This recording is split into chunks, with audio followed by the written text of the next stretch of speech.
Halo anak-anak Pak Guru kelas 2, jumpa lagi dengan Pak Guru dalam pelajaran tematik kelas 2.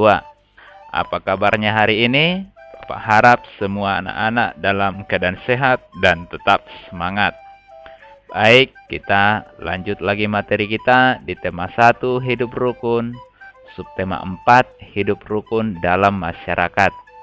Kali ini kita masuk pembelajaran 2, mengucapkan penolakan kepada orang lain. Baiklah anak-anak Pak Guru di rumah, sambil dibuka bukunya pembelajaran 2 halaman 112. Kita langsung saja masuk ke materinya ya. Anak-anak perhatikan bukunya di rumah. Kita baca ya. Minggu pagi warga kampung Rehan bekerja bakti. Mereka membersihkan lingkungan kampung. Mereka juga membersihkan selokan yang tersumbat sampah. Nah, perhatikan gambar tersebut. Nah, di situ warga kampung sedang bekerja bakti atau bergotong royong untuk membersihkan lingkungan kampung. Nah, kerja bakti itu atau gotong royong itu sangat bermanfaat ya.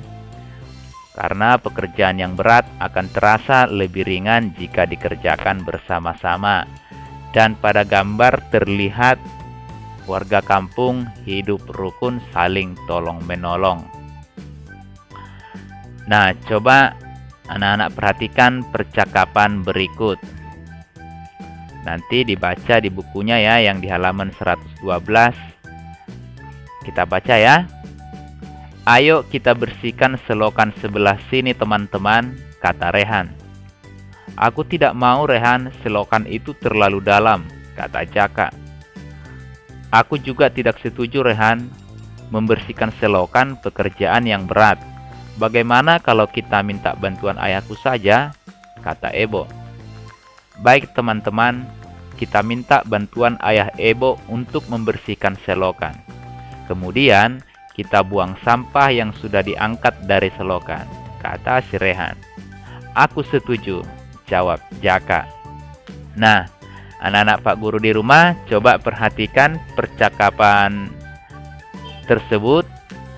Nah, si Rehan dan teman-temannya sedang membantu warga kampung untuk ikut bekerja sama, bekerja bakti, membersihkan lingkungan kampung. Nah, di situ dalam percakapan itu terdapat kalimat penolakan. Kira-kira yang mana di situ kalimat penolakan? Ayo, coba anak-anak perhatikan percakapannya. Dalam percakapan tersebut terdapat kalimat yang berisi penolakan. Nah, coba di situ perhatikan, aku tidak mau Rehan. Nah, di situ ada kata tidak. Nah, berarti menolak ya, tidak mau. Jadi si Jaka tidak mau mengikuti ajakan si Rehan. Nah, si Rehan tadi mengajak untuk membersihkan selokan. Nah, si Jaka menolak. Aku tidak mau Rehan. Nah, ada lagi kalimat yang berisi ajakan, yaitu yang berisi penolakan ya, yang berisi penolakan. Aku juga tidak setuju Rehan. Nah, di situ si Ebo juga menolak ajakan si Rehan untuk membersihkan selokan. Aku juga tidak setuju Rehan membersihkan selokan pekerjaan yang berat. Nah, anak-anak juga jika ada pekerjaan yang tidak bisa dilakukan, pekerjaan berat, boleh ditolak ya. Ditolak dengan halus atau dengan sopan. Coba anak-anak perhatikan percakapan Ibu dan Maya yang berisi penolakan berikut. Ibu, aku ikut ke pasar, kata Maya. Jadi si Maya ingin ikut ke pasar bersama ibunya. Nah, lalu si ibu mau menolak permintaan si Maya tersebut. Kira-kira apa kalimat yang berisi penolakan yang diucapkan oleh ibu? Coba anak-anak pikir di rumah, kira-kira apa kalimat yang berisi penolakan yang diucapkan ibu? Nah, kalimat penolakan yang diucapkan ibu boleh seperti ini ya. lain kali saja ya nak. Nah, ditolak. Jadi supaya di hari berikutnya si Maya baru bisa ikut. Jadi lain kali saja ya. Lain kali saja ya nak, kata ibu. Jadi si ibu menolak permintaan si Maya. Atau mungkin ada kalimat penolakan yang lain lagi bisa dikatakan oleh si ibu. Ya, mungkin, maaf ya Maya, ibu sendiri saja hari ini ke pasar. Maya tinggal di rumah saja. Nah, boleh seperti itu ya, kalimat penolakan yang diucapkan oleh ibu. Nah, coba anak-anak perhatikan percakapan Coki dan Pomi berikut. Masukkan sepeda ke garasi Pomi, kata si Coki. Nah, si Pomi menolak. Maaf, aku tidak bisa. Aku sedang membantu ayah mencuci sepatu.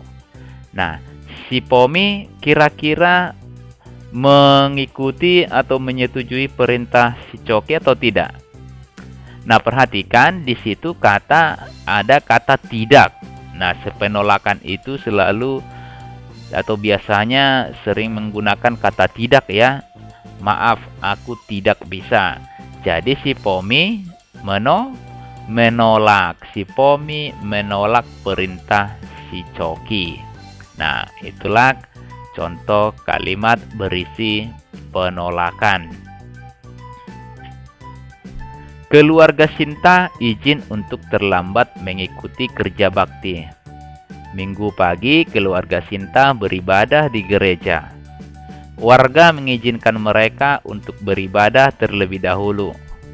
Perilaku warga sesuai sila pertama Pancasila dalam lingkungan masyarakat.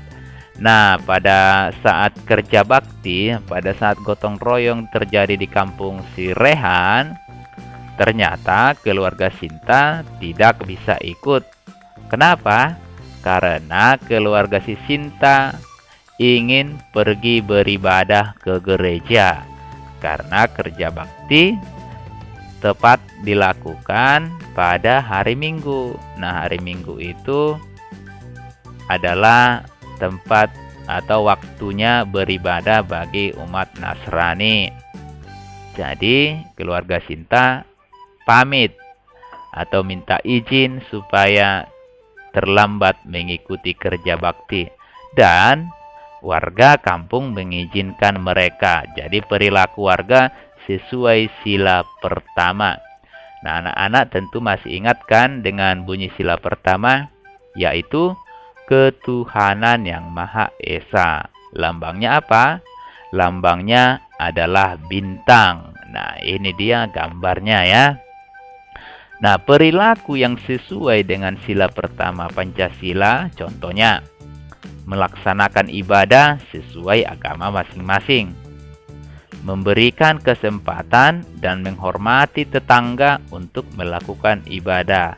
Nah, jadi kalau ada tetangga yang sedang melakukan ibadah, harus dihormati ya, tidak boleh ribut, tidak boleh diganggu. Kemudian, menjaga kerukunan dengan tetangga walaupun berbeda agama. Jadi, biarpun tetangganya beda agama dengan kita, harus tetap hidup rukun ya, tidak boleh saling mengganggu agama orang lain.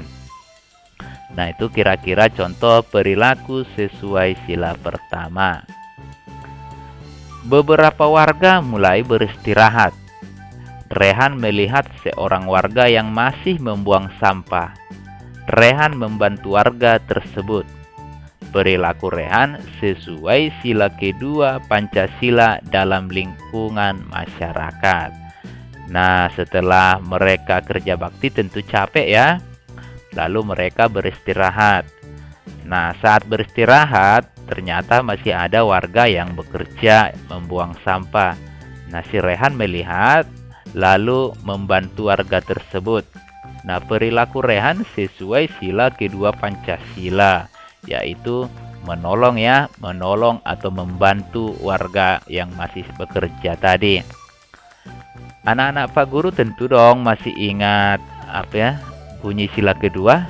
Masih ya? Bunyinya apa?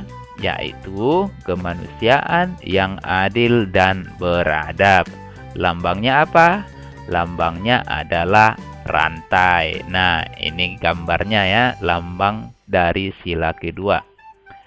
Nah, perilaku sesuai sila kedua Pancasila dalam masyarakat, contohnya 1, menyapa tetangga saat berpapasan. Nah, kalau ada tetangga atau kerabat, teman, kita sedang berpapasan harus disapa ya.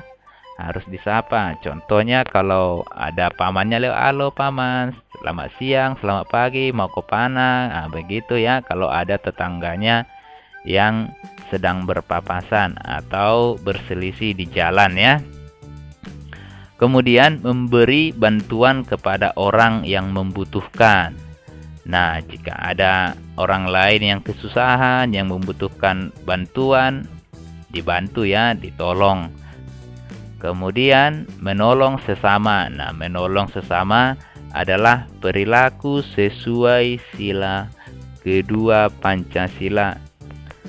Kemudian contoh yang lain yaitu menjenguk tetangga yang sakit. Nah, kalau ada tetangga yang sakit, dijenguk ke rumah atau ke rumah sakit, nah, itu juga termasuk perilaku sesuai sila kedua Pancasila. Lingkungan kampung Rehan sudah bersih.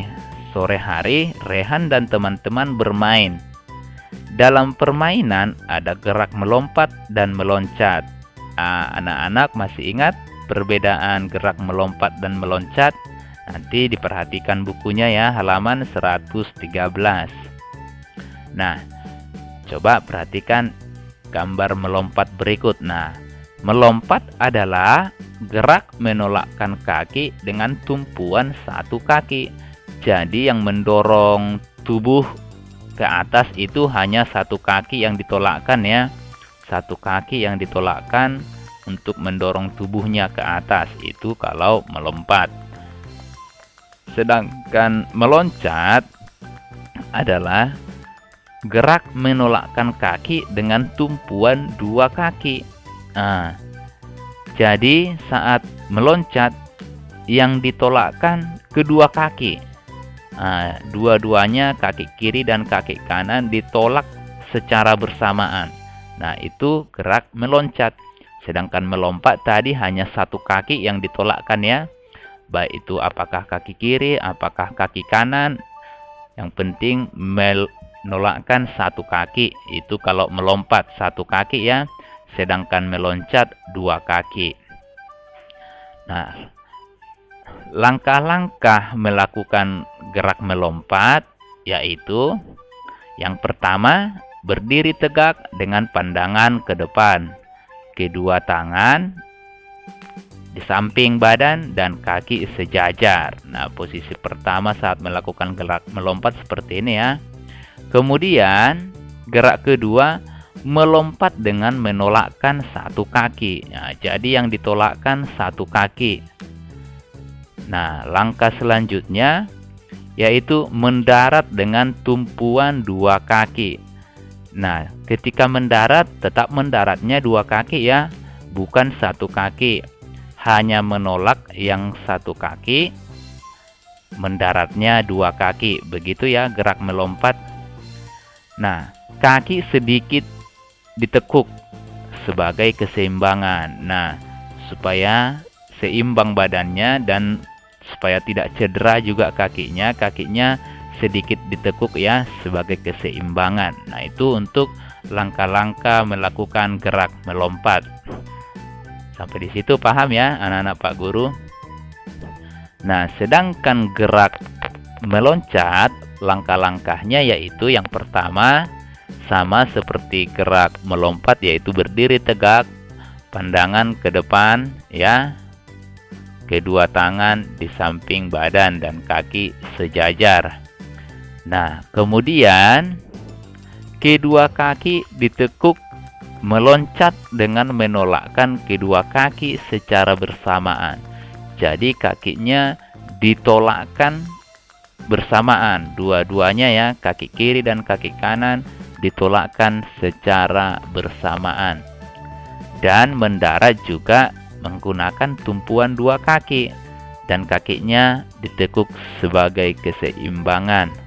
Nah, itu langkah-langkah untuk melakukan gerak melompat dan meloncat. Nah, Bapak harap anak-anak Pak Guru paham ya sampai di situ.